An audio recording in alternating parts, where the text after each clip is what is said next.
Here's Matt Taibbi, and Matt has a moment where he starts talking and then forgets to turn his mic on. Mr. Taibbi, hit that. Yeah, he's not used to technology. He works for Twitter. Chairman Jordan, Ranking Member Plaskett, members of the Select Committee, thank you for having me today. My name is Matt Taibbi. I've been a reporter for 30 years. A reporter? Is that what you did in Russia? Were you reporting? Or were you basically like bro blogging in the early days in a paper? I'm a staunch advocate of the First Amendment. Much of that time was spent at Just how staunch? Rolling Stone magazine. Ranking Member Plaskett, I'm not a so-called journalist. Not anymore. You used to be a so-called journalist, and now you're a so-called asshole. I've won the National Magazine Award, the I.F. Stone Award for Independent Journalism. I love how she's not even listening.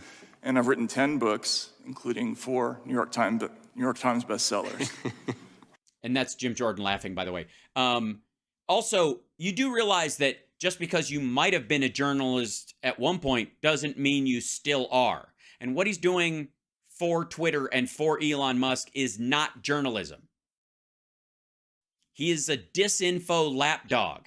He is taking selected bits of intel that is given to him by a billionaire owner of a social media company that he bought on a gripe, and then himself wheedling it down even further. I'm not. So, like, that's like saying, I can't, if somebody calls you a thief for stealing something, and your defense is, I used to buy stuff. The editor of the online magazine Racket on the independent platform Substack. Yeah, that was a mistake bringing that up, because later on they're going to point out that one of the reasons why Racket exists is because you're using the money you're getting from Elon Musk to start your own Substack paper. I'm here today because of a series of events that began late last year when I received a note from a source online. It read, a note from a source online. Who could that be? Are you interested in doing a deep dive into what censorship and manipulation was going on at Twitter? The source. What source could that be? It would have to be someone with access. A week later, the first of what became known as the Twitter Files reports came out. A whole week. So you got an email from Elon Musk, a note. I don't know, maybe he slipped him a physical note, who knows? And within a week of seeing 146,000 documents and getting access to employee Slacks on a company website where they have thousands of employees and tens of millions of tweets a day. A week later, you're like, I got this. Crack. Narrative schmerative. I know what's going on. To say these attracted intense public interest would be an understatement. Yeah, that's because equally supported and derided. My computer looked like a Vegas slot machine.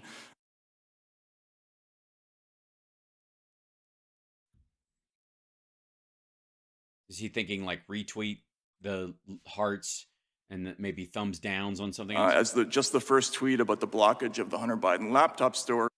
There was no blockage of the Hunter Biden laptop story. Right. There is no Hunter Biden laptop. We'll get to that. Registered 143 million impressions. And gee, it's almost like you know the guy who runs the company who can guarantee you get seen. How'd it do on the sites that aren't owned by the guy that paid you to write the thing? Inquiring minds want to know. 30 million engagements. But it wasn't until a week after the first report, after Michael Schellenberger, Barry Weiss, and other researchers joined the search of the files, that we started to grasp the significance of this story. Which, by the way, if you haven't seen, there's a couple of times when I've been online when they've dumped this shit, and I've gone tweet by tweet, chopping away at this stuff. I did it today on the most recent one, and it's indicative because they're all the same shit. It is an overwhelming reality that in the Twitter files, what they end up concluding is people on the left and people on the right and people in government and people outside the government all contacted Twitter and said, take this down or boost this or stop boosting that or, you know, put this back up. Don't take it down. And half the time Twitter said, okay. And then the other half of the time they said no. because they're allowed to and they weren't censored. They can make their own decisions, and it's a private entity. And again, no, unlike the public square, which you'll hear a bunch like public utility, public square in Twitter and Facebook. You know why those things aren't public squares? It's because you don't have to avoid them in your life. You can use them, and they might make your life better, as for business and other stuff. But they're not a whole necessity. You don't have to drive around them. There's never the off ramp to Twitter isn't busted and slows you down on the way to work. Do you get me? You don't have to, like a park in town, which is a commons. If somebody blocks that park or they're doing construction there, that affects your life. These things aren't. They exist far away from you in servers that you'll never even see, most of which aren't even in the fucking country. The original promise of the internet was that it might democratize the exchange of information globally. Yeah, I mean, so I guess the world should say, thanks, America, and thanks, Al Gore.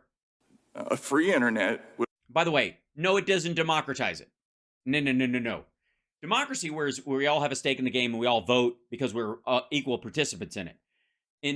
On the internet, it was hoped that individuals could connect through it socially, but also businesses could flourish as an advertising platform where you don't have to buy a fucking billboard that you can't afford. So you can have a website, and it's basically this permanent billboard online that you can either make great or shitty. That's up to you. And it's a new level of connecting, customers and businesses. That's it. But somebody can have 10,000 fucking Twitter accounts if they want to bother to manage them. That's not democracy. If the idea was that the internet was to democratize all of this, that you would have one email address, one entry point, and that would be that. That would be the democratizing of the internet. Would overwhelm all attempts to control information flow. Its very existence a threat to anti-democratic forms of government everywhere. No, it was just like anything else. It can be a weapon or a tool. And by the way, the childish naivete and bullshitting going on here should not be lost on anyone. Found in the files was a sweeping effort to reverse that promise and use machine learning and other tools to turn the internet into an instrument of censorship and social control. Social control. They want us to believe certain things. It's almost like they promote certain tweets to sell certain products. And then, they have to say promoted on them now legally? I see. Unfortunately, our own government appears to be playing a lead role. First of all, why are you choking to death? I guess on your own bullshit. A lead role.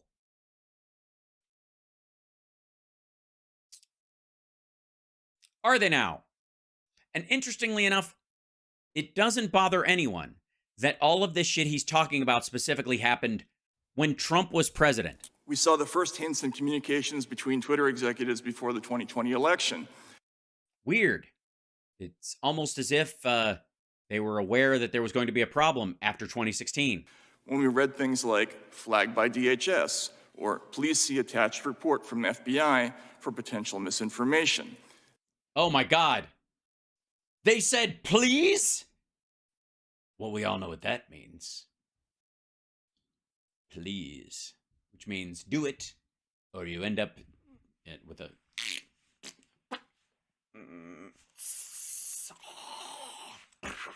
Right? That's why they call it the magic word, because it makes you disappear. This would be attached to... They said, please. Please see the attachment. Dear God, the governmental control. It's, dare I say, Stalingrad. An Excel spreadsheet with a long list of names whose accounts were often suspended shortly after. Because Twitter agreed? What happened when to the ones that weren't often suspended later? What about the ones that weren't suspended? Why weren't they suspended?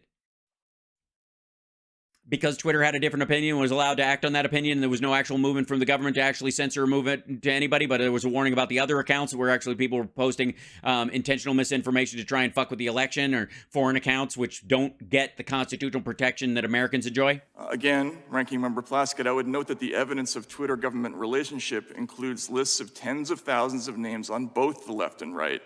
The people affected include Trump supporters, but also left-leaning sites like Censorship and Truthout, the leftist South American channel Telesur, the leftist South American channel Telesur. Again, at a certain point, they exist on the internet no matter what you do. Like, if there was this weird thing where the federal government was trying to block Telesur on every outlet, and they sued Google, or they sent them a thing under the table, and for some reason you couldn't find it fucking anywhere, you might have a case. But in this case, where Telesur actually posts things that are lies or manipulate people about our election because they want the collapse of the United States or some shit, you do realize we as Americans don't have to put up with that. And Twitter can make their own fucking mind up if they want to, play ball in the country of their origin. movement. They don't have to. They don't. And they will lose users, if they participate in that shit. People will go, what the fuck? This place is a cesspool of ISIS beheading videos and posts about how, the November election has been canceled, and people will leave. And so Twitter has a specific interest in stopping disinfo, because it undermines the purpose, the usage, the function, the worth of the site itself. That, in fact, is a key point of the Twitter files, that it's neither a left nor right issue. Right.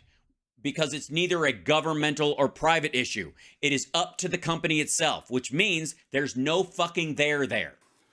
If the government asks for something and doesn't get it, or the public asks for something and does get it, what's your point? Following the trail of communications between Twitter and the federal government across... Well, not the trail, obviously. The breadcrumbs given to you in a little bowl by Elon Musk. Because you don't get to follow that trail wherever it goes. You get to the end of some of these files, and you go no further. Tens of thousands of emails led to a series of revelations. No. Opinions and misaligned ideas, I would say. Mr. Chairman, we summarized and submitted them to the committee in the form of a new Twitter files thread, which was also released to the public this morning. Yeah, you gave it to the Republicans, I think, yesterday, and the Democrats had to wait until it came out on the internet today because you thought you'd spring it on them. By the way, it's a fucking dud. Anybody was Democrats on the committee, if any of your staff are watching, hi, go check out what I wrote on it. I basically do a breakdown. We learned Twitter, Facebook, Google, and other companies developed a formal system for taking in moderation requests from every corner of government, from the FBI, the DHS, the HHS, DOD, the Global Engagement Center at State, even the CIA. Right. And sometimes they said yes to it, and sometimes they didn't. And they formalized it because if at any point there had to be a review of it by Congress, they could do it. Gee, it's almost like there was a system. For every government agency scanning Twitter, there were perhaps 20 quasi-private entities doing this Quasi-private. That's how they get you. same thing, including Stanford's election intelligence. Is that, by the way, you think Matt Taibbi thinks of himself as quasi-private? Like quasi-independent journalism? Since, the guy he's getting the information from is the actual guy paying him, but he's using that money, he's spending it himself, he's buying his own toilet paper, so. Integrity Partnership, NewsGuard, the Global Disinformation Index, and many others, many taxpayer-funded. A focus of this fast-growing network, as Mike noted, is making lists of people whose opinions, beliefs, associations, or sympathies are deemed misinformation, disinformation, or malinformation. Right. And the request level, I think probably the difference between misinformation, disinformation, and malinformation would be, the difference between please and heads up. That last term is just a euphemism for true but inconvenient. Whoa. Malinformation. True but inconvenient. What are we talking about? The bell curve? Talking about differences between the races, Matt? Is that what you mean? What? Give it. Cite something. Ivermectin. What are you gonna? Does that qualify as dis or mal? Undeniably, the making of such lists is a form of digital McCarthyism. No, I would deny that. It's so even if nobody there does it, I'm denying that. I think that there's a lot of.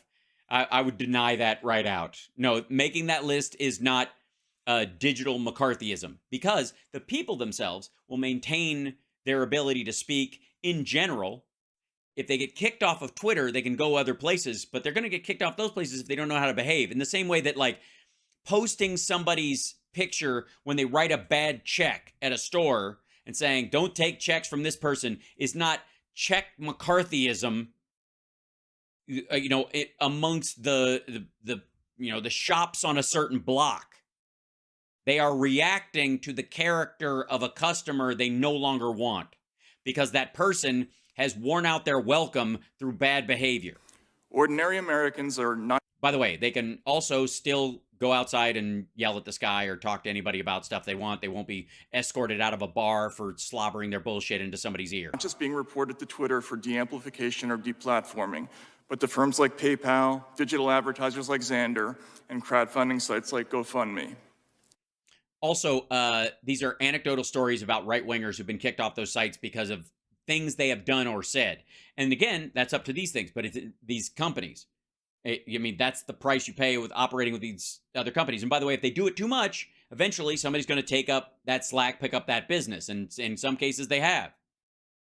So you're not being denied the ability to do business. It's just that and again, this is the argument that Matt is making, is that banks have a responsibility to do business with drug cartels, human traffickers, and people who scam old people out of their money because their money is just as green as anybody else's. It doesn't know where it came from, so you have to put it in the account and let me take out as much as I want and hang on to it for me while I earn interest from the work that you do. I guess forever. These companies can and do refuse service to law-abiding people and businesses whose own... Yeah, it's not the law we're talking about. It's the terms of service. You are receiving a service. You are using, in large part, a free service. If you violate those terms of service, and Musk has no issues with dumping fucking people all the time, if he doesn't like what they're doing, much less if they actually violate a written term of service. Only crime is falling afoul of a distant, faceless, unaccountable, algorithmic judge. No, they'll get a human review if it's even fucking worth it, or they have a defense for what they're saying and they go through that process. Most of the time, they just take the L and sit it out for 12 or 24 hours until they get their account back because they know they fucked up and they're in a public forum. As someone who grew up a traditional ACLU liberal...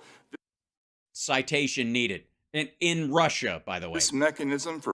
7 years. 7 years. In the 90s. Punishment and deprivation without due process is horrifying. There is no punishment and deprivation of a fucking Twitter account, especially if you signed off on the terms of service. Just go review the terms of service. If you have a pushback that says, I did not violate the terms of service, here's why, you'll get your account back. Because all of these social media platforms do not want to be in the business of kicking people off because of the terms of service. Now, I got news for you. They will, if you beat them by saying, I said this, you kicked me off for saying this, but I didn't violate the terms of service. Guess why you occasionally will see we have updated our terms of service. Do you agree? If you want to continue using the site, please click yes. Another troubling aspect is the role of the press, which should be the people's last line of defense in such cases. Which you are not, by the way. Being a stenographer for Elon Musk is not journalism. But instead of investigating these groups, journalists partnered with them. If Twitter declined to remove...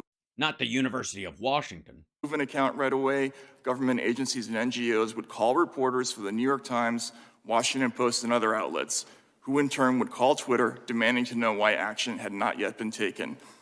Yes. So an NGO, again, let's use GLAAD as an example. Somebody's like ferociously bigoted on Twitter, says something horrible, like, the gay people need to be eradicated, something like that. And Twitter doesn't take it down because they go, well, they didn't specifically say that it was eradicated in a violent way. They kind of alluded that the idea that you should be able to, the conversion therapy being what it is, that eventually, like, maybe it's a mental disease, and they were kind of hedging around. So it technically didn't violate directly our terms of service. And so GLAAD turns to a reporter at the Washington Post or New York Times and goes, fuck, man, we see this tweet. We complained to Twitter about this because we think it endangers people's lives and it's gross and what have you. And clearly we believe it's a violation of the terms of service of Twitter. And they told us to go pound sand. And that writer, this is what he's describing. That writer starts writing an article about how GLAAD had a problem with this, we need to eradicate gays tweet. And they made a phone call to Twitter like, hey, why didn't this get kicked off? And Twitter will answer. And they'll either say, because technically it was in relation to an earlier tweet where they were referencing that if straight people need to be eradicated, then gay people need to be eradicated, because they were referencing something else. So it wasn't by itself. And then that person will call that person back at GLAAD and say, they think it's because of this. What do you think? Because that's what fucking reporters do. Not that Matt Taibbi would fucking know. Effectively, news media became an arm of a state-sponsored thought policing system. Gibberish. I'm running out of time, so I'll just sum up and say... You're also running out of ideas. It's just not possible to instantly arrive at truth. It is, however, possible, becoming technologically possible to instantly define and enforce a political consensus online, which I believe is what we're looking at. Nonsense. And you know how, I mean, the easiest example I would like to give, RT, Russia Today.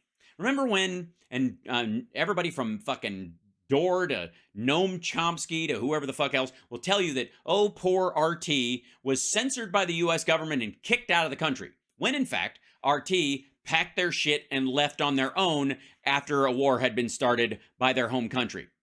And even Chomsky was saying multiple times, it's removal, RT's removal from cable systems or something like that was a violation of rights and constitution, and very scary, and it's McCarthy-esque and blah, blah, blah. When indeed, RT simply did not renew its contracts, or was not planning on renewing its contracts, when they ceased operations in the United States and packed up and went home. And still, you can go right to their website in America at any time and watch it all you want. Knock yourself the fuck out. It still exists. And your access to it is not even fucking throttled. The U.S. government has no responsibility, nor do the citizens have a responsibility to platform Russia Today just fucking cuz. If they do, where the fuck is Armenia today, and Azerbaijan today, and fucking Kenya today, and Australia today? Or it'd be Australia good day, I think, maybe. Right? This is a grave threat to people of all political persuasions. The First Amendment, and an American population accustomed to the right to speak, is the best defense left against. You don't lose the right to speak just because you use a platform. You have the right to speak. You don't have a right to someone else's megaphone. The censorship industrial complex. Just, oh my God. They made up that phrase and they are just jacking off over it. So stupid. If the latter can knock over our first and most important constitutional guarantee, these groups will have no serious opponent left anywhere. If there's anything the Twitter files show, it's that we're in danger of losing this most precious right, without which all democratic rights are impossible.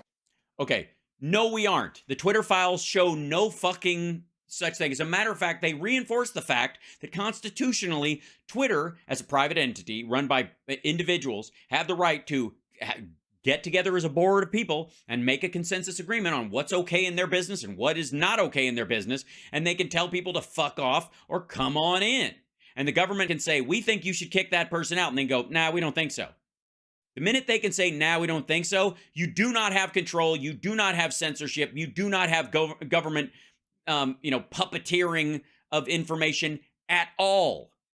Just because Twitter and the government agree on some things like ISIS beheading videos, human trafficking videos, child porn, non-consensual nudes, violent uprising, like Slack threads run on Twitter.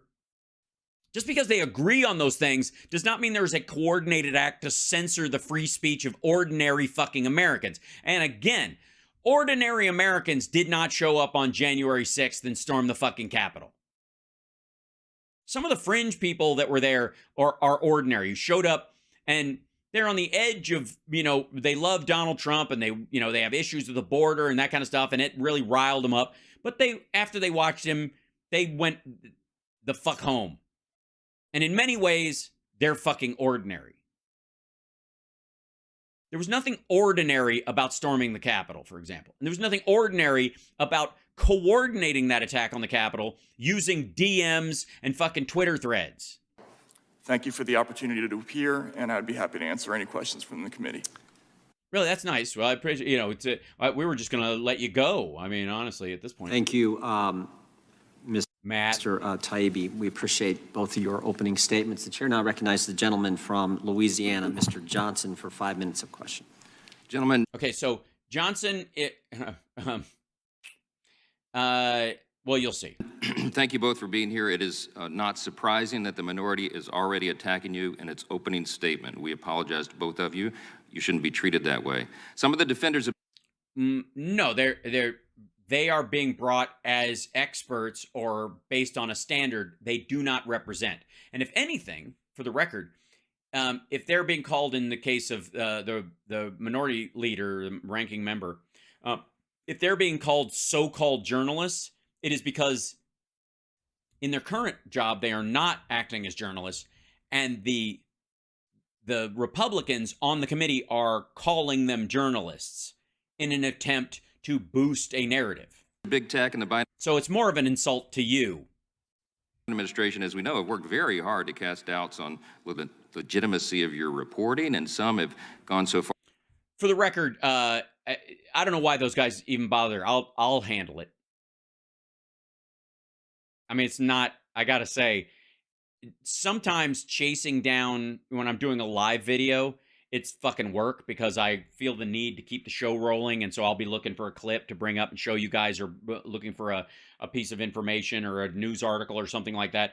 And, but when they post them on Twitter, man, I can just fucking, I can do it all on my phone. It's like fucking hanging out, petting a cat with one hand and fucking dunking, teabagging Matt Taibbi's story with, well, not with my hand, but that, I guess, Florida State, it's irrelevant if Twitter was suppressing speech in coordination with the federal government. No, it's not irrelevant. They weren't. But this morning, we saw a stunning display of their attack of your character. We should, Or lack thereof, I would argue. But I don't think they were attacking his character so much as questioning its existence. be surprised. This is what the defenders of big government corruption do. This is the Says a government employee playbook. who works for the federal government. This motherfucker's coming on like a mayor in the middle of They Ohio. destroy the messenger. We just saw. Oh, it's terrible. Asshole, they aren't messengers. I got news for you. If you were a king back in the day, don't kill the messenger, which was always the worry that the king would be so angry that, and the messengers back then were like runners. It wasn't just that they brought you the bad news. It's that they were physically the people who ran over hills and managed to carry the story from all the way across. And if you killed them, we only got 3 guys that can run that fast, dummy. Don't kill the messenger. But in this particular case, these folks aren't messengers. They're propagandists. They are shaping a narrative that has already been shaped before it was given to them on orders. Taibbi was given seed money to start the racket, and the name is perfect, on Substack, so he could hire this motherfucker and Barry Weiss, and they could start their own little gaggle, anti-intercept or whatever the fuck they think it is. The fact that he names it the racket is just fucking perfect. That's why he did it. And so he needs that money to keep coming, or the paper will fall, the Substack will fall apart before it even gets off the ground. Right? It here on live television, and everybody can see it for themselves. And the whistleblowers, of course, as well. Yes, the whistleblowers. They were blowing whistles. You mean the people who? You mean the disgruntled employees who were bounced for bad behavior, who didn't actually have any evidence whatsoever of criminality or unethical behavior? They just didn't like the policy. That that's not a whistleblower, right? Do these assholes know that you're not a whistleblower if you complain about the policy? If you work at McDonald's and you find on the list of the industrial ingredients of something that there's like frog spit in the fries, and you're like, do people know this fucking frog spit? It says it here, but there's no label on the front that says that. People don't know there's fucking frog spit in these things. That's what makes them taste good, but I think that's going to make people upset if they know there's frog spit in these fucking things. And you tell somebody, you're a whistleblower. If you bitch at your boss that the McRib should be year-round and they don't do it, and you go to the public and say, the McRib should be year-round, you're not a whistleblower. Look, this is what we know. What you've documented carefully in the Twitter files. They have not documented anything carefully. I have an issue with the assertion, Mr. Johnson. Are a couple of key facts. People will hear a lot of things today, but this is what they need to know. All right, here they are. Key facts. This is not about opinions getting bounced off of Twitter, man. These are key facts. Let's hear them. The key facts. Can't argue with key facts. Let's hear them. Federal government, from Democrat members of Congress to intelligence agencies, including the FBI, used Twitter and other social media companies to censor Americans' speech. No, they didn't. First of all, let's go with, he said key facts, so I've got to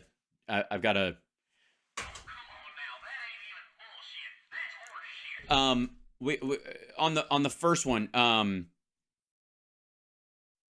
the idea that they censored these things when they made requests about material that they informed Twitter was either fake, dangerous, or violated the terms of service, or all of the above. And again, because they had no enforcement mechanism, it was up to Twitter to decide whether they agreed with it or not. The entire statement is horseshit. Second, what he's talking about all happened while Trump was president. If the alarm bells are not going off, it's because this asshole thinks steam is smoke. Then you're not paying attention. No, or I guess you're paying too much attention in my case, Mr. Johnson. Over the past 3 years, documents show, they prove what you guys have uncovered here. They haven't uncovered anything. They have been handed specific excerpts to which they combine with screen grabs. Well, here, fuck, let me show you. I'm in for a penny, in for a pound. Shit. Let's see. I got to go here. Where's my Twitters? I got to bring up my Twitters for this business. Okay. This morning, if you recall in any way, maybe perhaps if you heard from me, let's see. We'll grab one of these. Yeah. Okay. So we'll go like. I want to show the. Hold on.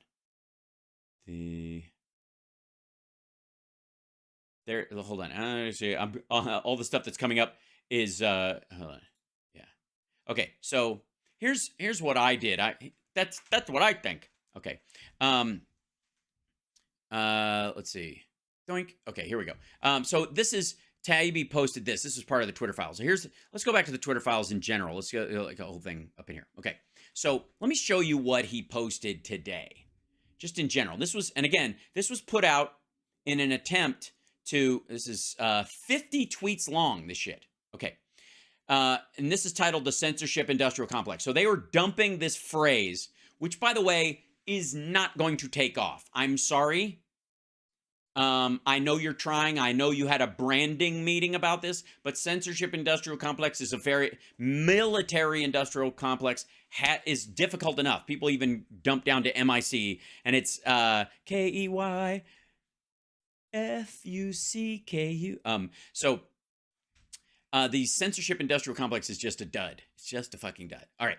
So the first thing out of the gate is statement Congress or whatever. He goes, I don't even know what this piece is supposed to be from. I mean, I think it's from his statement that he was going to give before Congress, but there's no context, which from a journalistic point of view is just, oh, what's the word? Dumb. True content which might promote vaccine hesitancy. This is from the viral posts of individuals expressing vaccine hesitancy or stories of true vaccine side effects. This content is clearly not mis or disinformation, but it may be malinformation, exaggerated, or misleading. Also included in this bucket are often true posts which could fuel hesitancy, such as individual countries banning certain vaccines. Now,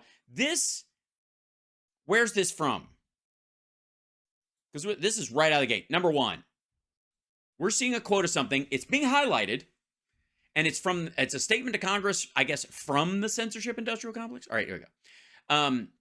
It's from this like back and forth between Del Harvey and Yoel Roth. Monitor all tweets coming from Trump's personal account / Biden's personal account. Because if it's hacked, they want to know immediately. Both of them. Monitor all tweets coming from Trump's personal account and Biden's personal account. It's the president of the United States and the person running to be the president of the United States during an election cycle. Have a person on that, just in case, because we don't want the algorithm to do it. If the algorithm fucks up and takes down one of Trump's tweets or one of Biden's tweets, it'll be a big to-do. So have somebody watch. That's what that's about. Don't set the algorithm on it because it's got limits and it's a problem. When Twitter Files reporters were given access to Twitter internal documents last year, were you given access to the documents or were you given access to specific ones? Right. We know the answer. We first focused on the company, which at times acted like a power above government, which in terms of censorship, for example, that's dead in the water. If at any time Twitter can censor things because they choose to, because they're not censoring, they have a term of service and they can decide what the fuck that means to them. And customers can go, this is too much for me, or this is just right, or I think they're handling it well, or that was a mistake, and they can stick around or fuck off because no harm, no foul. There's a dozen other fucking sites. Not a monopoly. This is the problem with using the phrase big tech. We've been through this shit before. Okay, so this is a conversation. They went through all these, dozens of people talking. That was real weird, in my opinion. She's saying this, Del Harvey is saying this right before or whatever. Okay, I talked with Vijaya and Sean, RE, the whole PII coming for both COVID and election integrity. V wants to try to aim for a 30-minute SLA for labeling for these two things. In exchange, she was okay with, one, us asking TWS to monitor all tweets coming from Trump's personal account, Biden's personal account, Trump's official account, Biden's official account. Two, them doing initial intake and eval. Three, I don't know why that's supposed to, oh my God. Three, the sign-off to apply the label coming from any one of the four of us, you, me, Vijay, or Sean, and to err on the side of labeling since we can always remove the label if we decide we were too conservative. She goes, wow, those are some big changes. Or somebody says, Yoel says, wow, those are some big changes. He goes, if she wanted to get to 30 minutes. On 3, label as PII or label as what? So there's a whole other conversation going on here. And this was a suggestion and an idea that they were going to do. And they were all going to be on the big, huge accounts like Trump and Biden. They were, during the election, the uppers at Twitter were going to pay attention to it. That's it. Like all of a sudden, Biden's personal account and ultimately his campaign account and Trump's account and the POTUS account, somehow them keeping an eye on those accounts, in case we have to shut it down is the idea. Because after the fact, Trump was shut down. But that wasn't what that was in the context of, and they're doing that on purpose. Okay, so, but Twitter was more like a partner to the government. You know, the same way, I don't know, Walmart and the truckers union talk to the Department of Homeland Security and Customs and Border Patrol because sometimes drugs and people end up in their trucks. It's kind of a partnership. With other tech firms, it held a regular industry meeting with FBI and DHS. Gee, I wonder. couldn't be because people were using DMs and other services to coordinate violent insurrections in the next Oklahoma City bombing, could it? The idea that they're just like, if they're just meeting with them, it's terrible. I mean, it's fucking childish. And developed a formal system for receiving thousands of content reports from every corner of government, HHS. He even says this in his fucking papers. This is this kind of shit right here. And in all of these, it's just them going, we want to take a look at this one. We need to take a look at this one. Please forward to whomever you deem appropriate. That sounds like a direct order. God damn, this is lazy. Emails from the FBI, DHS, and other agencies often came with spreadsheets of hundreds of thousands of account names for review. Often these would be deleted soon after. Twitter folks, please. They didn't mean it, though. Remember, please means... Please see below a list of Twitter accounts which we believe are violating your terms of service. Fucking hell. Well, we don't believe they are. Oh, okay. See you next week. It's terrifying. It's the new McCarthyism. Everybody remembers when Jews and people who were suspected of being communists were trying to write for the movie studios, and they could just walk in and you're blacklisted, but only because we don't like it this week. Come back in next week and you won't be blacklisted, because we're just, we blacklisted that script. Why? Because we don't think it'll sell.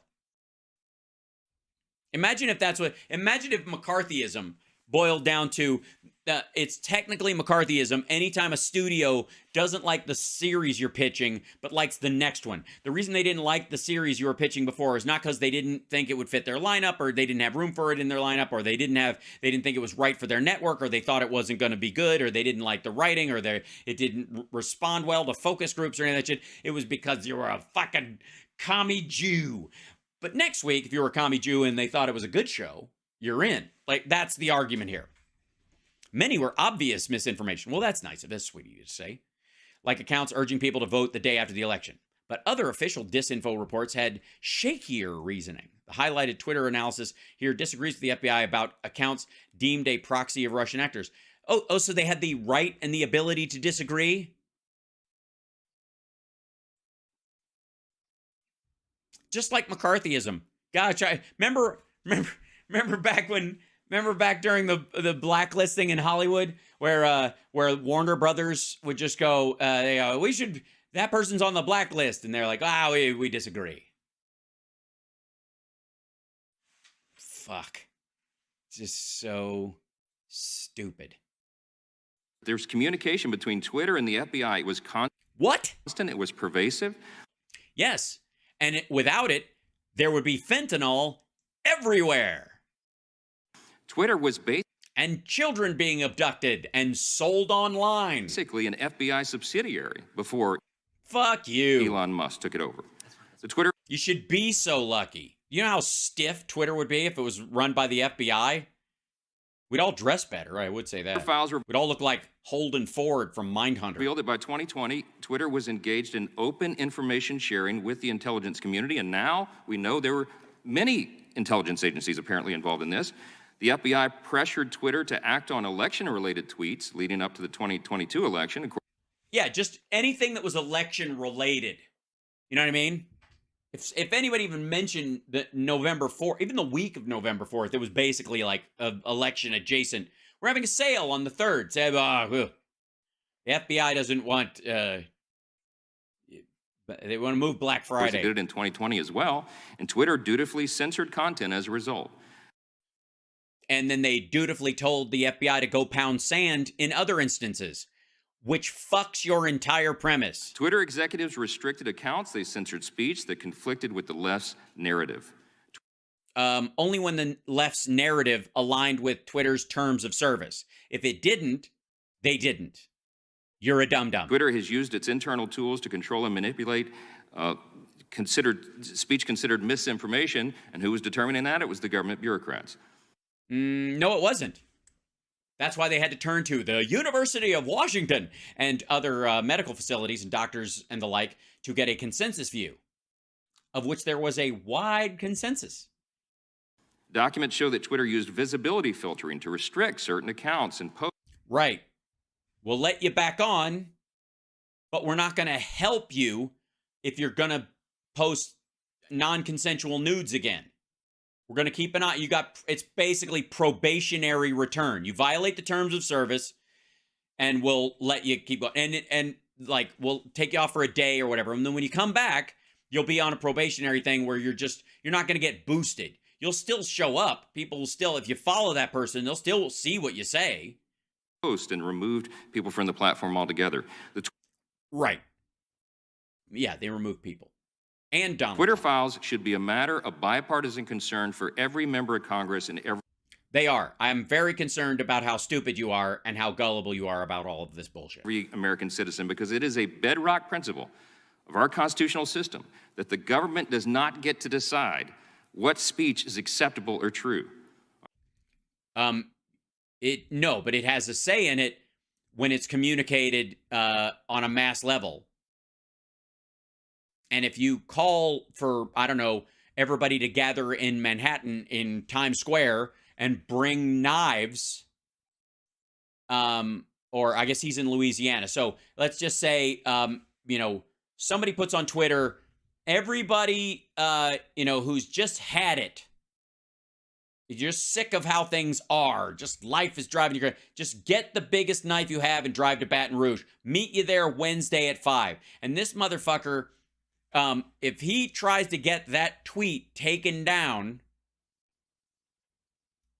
I think there should be a hearing around him in particular. Under the First Amendment, Americans have a right to speak freely, regardless of whether their speech upsets the preferred narrative. In fact, that's when it needs the most vigorous protection.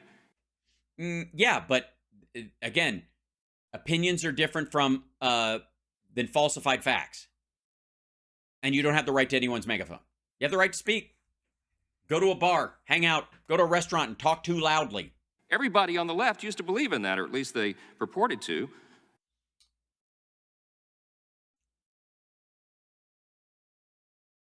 Government and media fact checkers frequently get things wrong. The American people can't and shouldn't rely on so-called experts to be the arbiters of truth.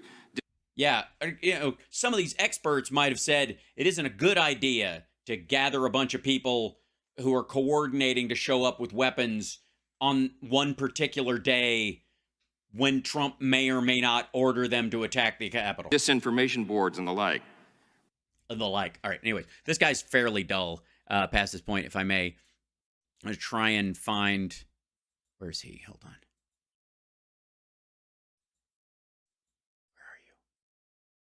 Where are you? Let's get stuck in here. I have to rerun it. Beg your pardon. Sorry. Boink. Let's see. Here, it's within 3, isn't it? Yes. Can you drink a bottle of water before you go to bed and it makes you poop fat forever? It's possible, but not likely. All right. Okay, here we go. Oh, this is, yeah, here you go. No, this is, all right, hold on. Here you go.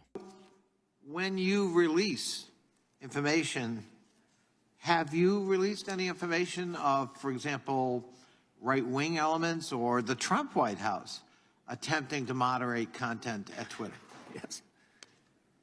No, not the Trump White House per se, Any although I did report initially in the first Twitter files that the Trump White House had made and requests and had been honored. Mr. Schellenberg? So that's a yes. I did not find that. You haven't found it.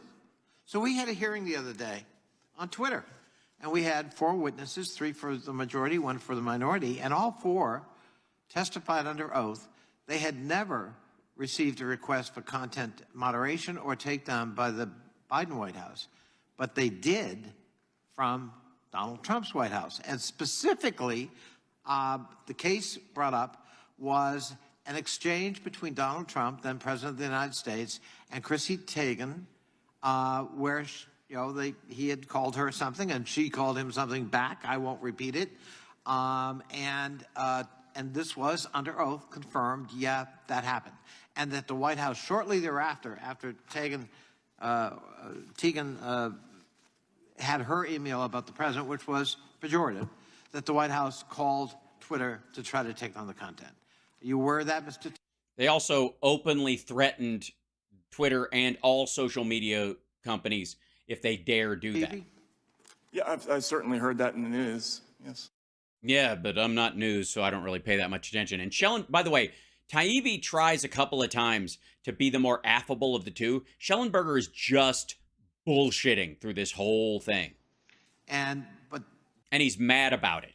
Like Taibbi's kind of like dopey in his like, really? But Schellenberger, look at him. He's like angry that he's even being questioned about this shit. He's a way bigger prick than Taibbi, if that's possible. did you see that email exchange? No, I have not seen this. And that's weird. So Elon didn't give it to you, or you just didn't bother to look because it was one of the big standout moments. It was kind of a flagship moment in government pressure on a social media company, right? An exchange from the Trump White House. So I have seen one from Congressman Schiff and one from Senator Angus King. Yeah, nice try. We're talking about the Trump White House and people under oath confirming it. And my question is, in the Twitter files, did Elon Musk or Twitter provide you with that exchange with Chrissy Teigen?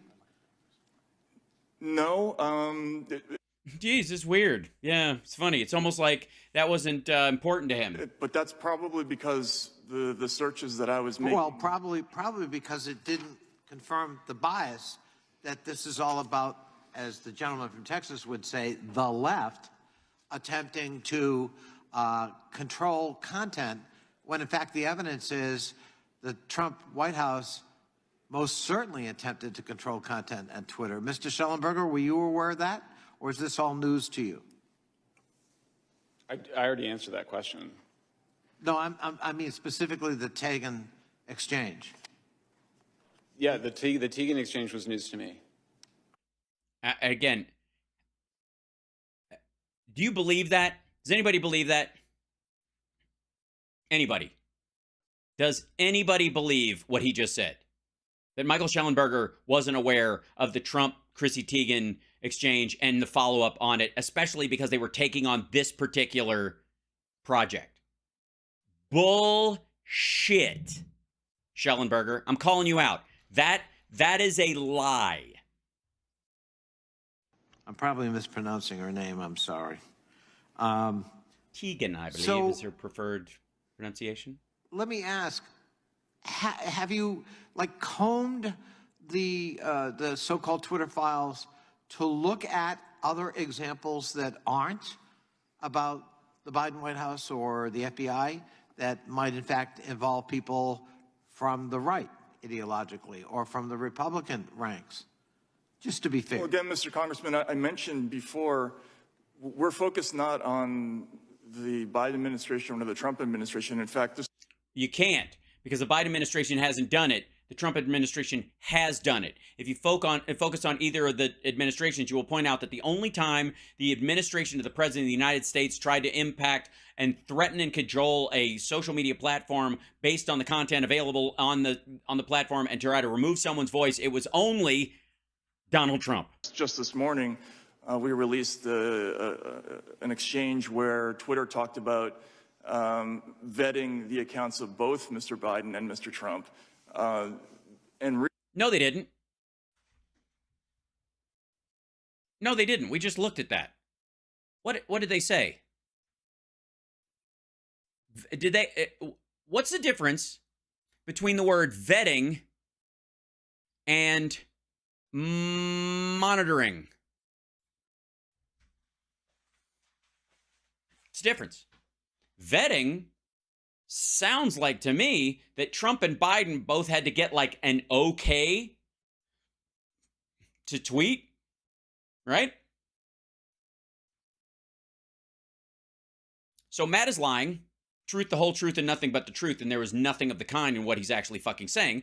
Contempt of Congress. Fuck you, Matt Taibbi. That said, monitor. He posted this. He's using this because he knows the Democrats haven't had a chance to look at it. So he is using their ignorance about it as a way of shaping thought in that space. He's basically attempting to scare the person asking him away from this particular line of questioning as if that there is another there. You might not be aware of this particular fact. So I caution you about going down that road because you might find out later that you were egregiously wrong. As a matter of fact, Twitter was going to vet the tweets of Trump and Biden when they were absolutely not.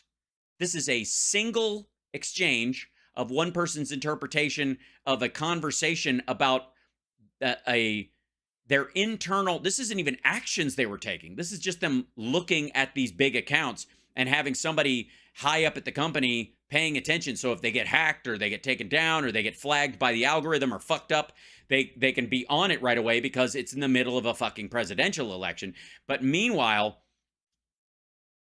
monitor and vet are two different things. And this motherfucker wants you to believe he's a journalist. And my issue would be that to a journalist, it would seem, words matter.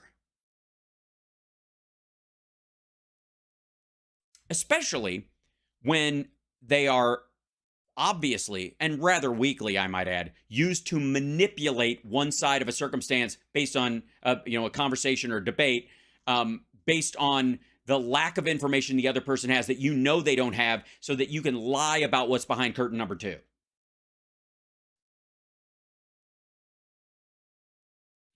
Matt Taibbi is using what I would call phantom facts in a debate. Make up the illusion of a fact that exists that the person you're debating or talking with couldn't possibly know because it don't fucking exist. But they also can't know whether it exists or not. So you allude to this phantom fact that might exist as a way of stopping their argument because you have no rebuttal. God damn, I'm smart. Really, we were looking at the intelligence agencies when we were doing this research. And as I mentioned before, we don't have a lot of intelligence, so it's fresh territory for us. It's fun. Conclusions targeted people on both the left and the right globally.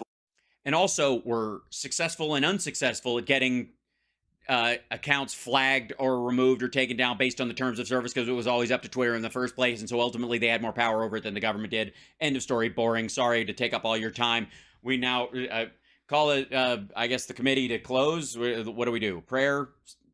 Pledge of Allegiance? Again, including the Yellow Vest movement in France, the pro-Maduro accounts in South America, and leftist news organizations in America like... By the way, do you think in this situation, and by the way, he references this in this shit today. Do you want to see where, let's see, I'm going to find the thing, because he actually says it in here.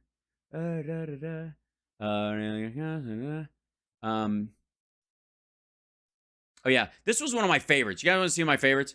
In some cases, check this out. Oh, this is so fucking good. You want a great example of what an absolute turd polisher of a reporter Matt Taibbi is, and how Schellenberger is lining up to just like fucking stick to Matt's taint like a sucker fish and ride this thing home.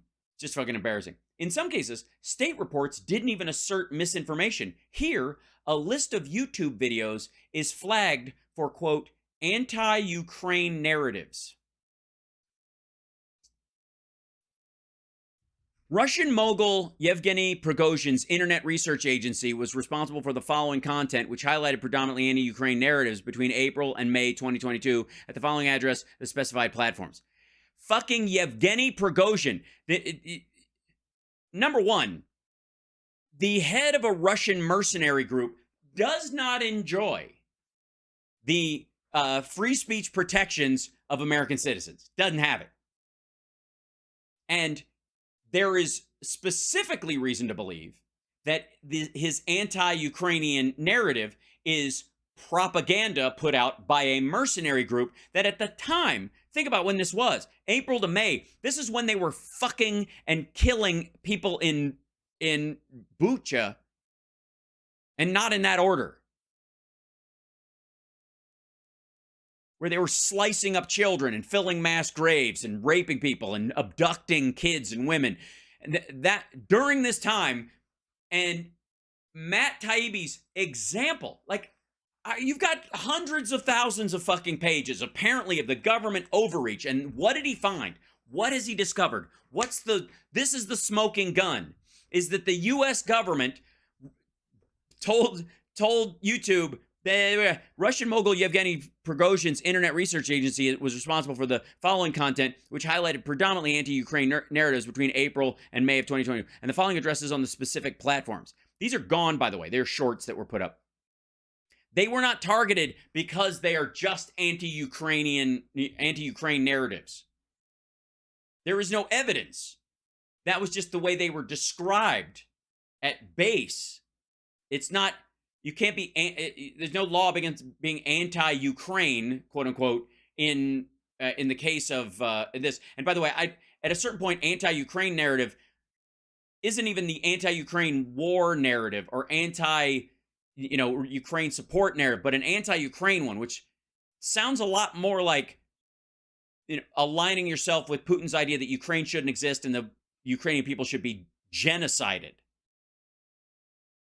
And again, the distinction isn't made here, but this is because if it was, it would fuck his narrative. So he just decides to pull this shit, and his example is fucking Yevgeny Prigozhin's company. A fine American, an ordinary American, as Matt would call him. Truth Out and Consortium, some of those people And by the way, those are YouTube videos, not Twitter, for the record. are my friends, actually. So I'm not quite sure. I mean, he does this a lot. Oh, that's the other thing I wanted to show you. So, this one's fucking sweet. But the bulk of censorship requests didn't come from government directly.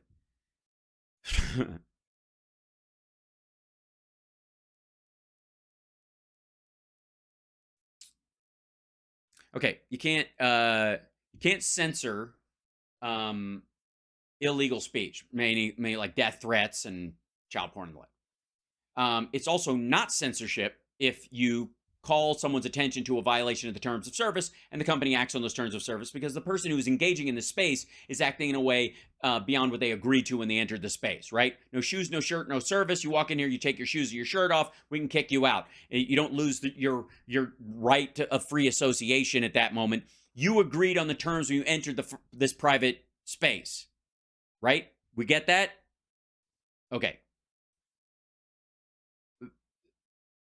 Private organizations cannot censor people by requesting things. But the use of the censorship, that's part of the industrial complex. Okay.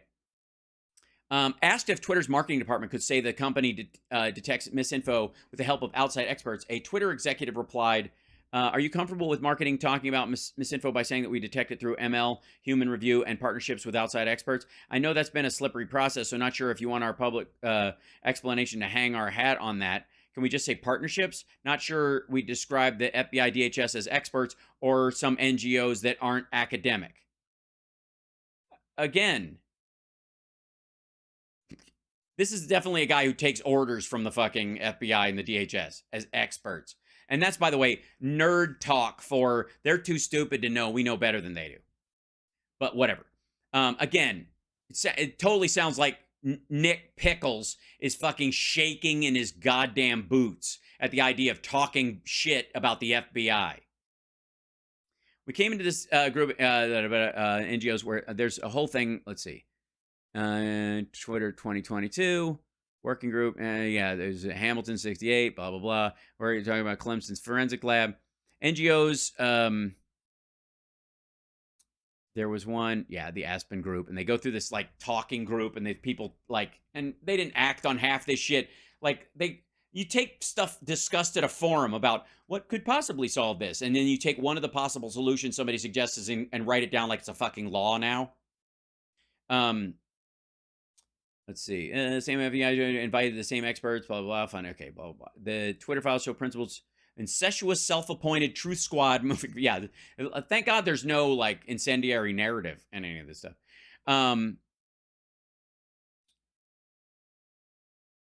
While Twitter sometimes push back on technical analysis from NGOs about who is and who isn't a bot on subject matter questions like vaccines or elections, they instantly defer to sites like PolitiFact, funded by the same names as the NGOs, Koch, Newmark, and Knight. Look, are they wrong? Or is it about their funding? When they go after the funding in this particular situation, it's because they can't prove that they were wrong. And if Twitter is deferring to these people as part of their experts, multiple different sites, including PolitiFact, it's because it's either lined up and it's worked and it's been consistent, right? They can trust it. It's a trust aspect, not because of where the fucking funding's coming from. How much money do you think Twitter, how wrong could a site be for Twitter to be okay with how much money it gets from a particular source or doesn't get? It's just stupid. Twitter gives a shit about whether or not people believe what's on there or what people trust on there. So if they're just acting on like, well, the Koch brothers are paying them, so we should just reference them. It's just like, it's so fucking dumb. And then there was this, where was it? There was a thing he was talking about just a second ago. The whole the lefties and the South American accounts and all that kind of shit. Where is that? Oh, and this is one of my favorites too. After public uproar paused, quote, the Orwellian, quote, Disinformation Governance Board. By the way, Orwellian should be in quotes, not Disinformation Governance Board, because I think that was the actual name of it. The DHS in 2020, Stanford created the EIP to fill the gaps legally, as Director Alex Stamos explains here. So the idea is that, and again, they filled the gap, but that doesn't mean that the government is controlling that or has the ability to, or it would change the constitutional protections anybody would have about protected speech anyways. This is about foreign influence campaigns. The Disinformation Governance Board was not about internal information. It's about external information. Anyway, so that, on we go. I got to get going. I went way over tonight. And, we found those in intelligence lists that were passed on to Twitter, just as we found lists that included ordinary Trump supporters. Thank you. Ordinary Trump supporters. Define ordinary Trump supporter. What? Put them in your own basket of deplorables, Matt. Reclaiming my time, I appreciate that, because in some ways what you just said undermines the premise of this select committee, which is that the federal government has been organized to weaponize against conservative voices. And of course, what you've just indicated in your testimony is, well, actually, that's not the evidence you found. No, I think this committee, my understanding is that they're concerned about the weaponization of the government against free speech, which is certainly what we're finding. Thank you. My time has expired, but I appreciate your understanding of our committee. I have a different understanding. I yield back. And by the way, and this is where Jim Jordan jumps in. Well, you got the wrong understanding. Last week in the full Judiciary Committee hearing, I introduced into the record a story of a left-wing journalist who said that talked about the FBI putting a paid informant, a felon, in the Black Lives Matter movement in Denver. I want to focus on the First Amendment, just like protecting the First Amendment, just like these guys Point do. of order, Mr. Chair. Are you going to respond after every? No, I'm taking my 5 minutes. This is I can take my 5 minutes. it's your 5 minutes now? I can take my 5 minutes when I want to, and I'm taking my 5 minutes Okay, now. great. Yeah. Thank you. Well, Yeah. By the way, I love her, and I want to have her babies. The amount of fuck this guy that is going on is just, it's so fun. It's so fun. If you haven't watched the open, I don't have time to go into. As a matter of fact, I have to end tonight because I went way over. I got stuff to do, kids. I got to prep for tomorrow, and I got Malcolm Nance going to be on in the second hour tomorrow, and then afternoon show, and then airplanes. There's a lot going on. That said, and then next Tuesday, by the way, Ultimate Jam Night, Best of the Remakes, very exciting. I have fresh. I'm playing guitar on one of the songs at least. I'm trying to play more guitar in the jam with everybody, not just sing. So I've been practicing a bunch this afternoon. I had to learn a couple songs, and then I've got fresh calluses, and they feel nice. I like them. Anyways, yeah. So tomorrow morning, join me if you can. Thank you guys for the support today. Thanks, MJ, and Fred and Andrea. Heal up. What happened? And thank you, Jason. Appreciate it. Thank you guys. Thanks for the follows, everybody who's just joined in here. And I will see you guys come the morn. Take care of yourself and take care of somebody else. And do yourself a favor. When you see, news blurbs on the internet, especially going forward with the chat GPTs of the world, we'll talk about some of that in the morning because Friday AI is a real thing now. I'm going to be discussing some of the AI stuff that's coming out and what its possible impact could be. And on the 25th at, well, let's see, is it a week from Saturday? When the fuck? Yeah. No, week after that Saturday? Yeah. 2 weeks from Saturday. I'm at Flappers, and I'm not going to prep these shows like I try not to, but I have a feeling AI is going to make an appearance because it's all welled up in my head as far as comedy bits, as it were. And what I would like to do is like make everybody just, you don't get points for how quickly you react. You should get points for the depth and the quality of your reaction. So I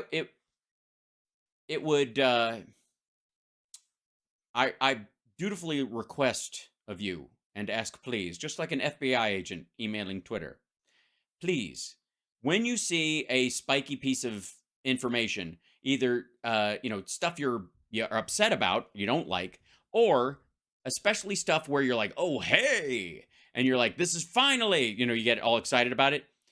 It's okay to tap the brakes emotionally on it until you give it a good, solid twice over.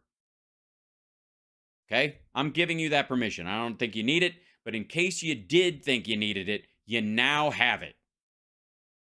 Tap the fucking brakes, look at it again, think about it for a second, swirl it around in your head for a minute, and you'll find that once you move past your initial reaction, which may be very well right, you just might find a better way to articulate or a broader take on it than you might have initially on the jump because you digested it a little bit. Does that make sense?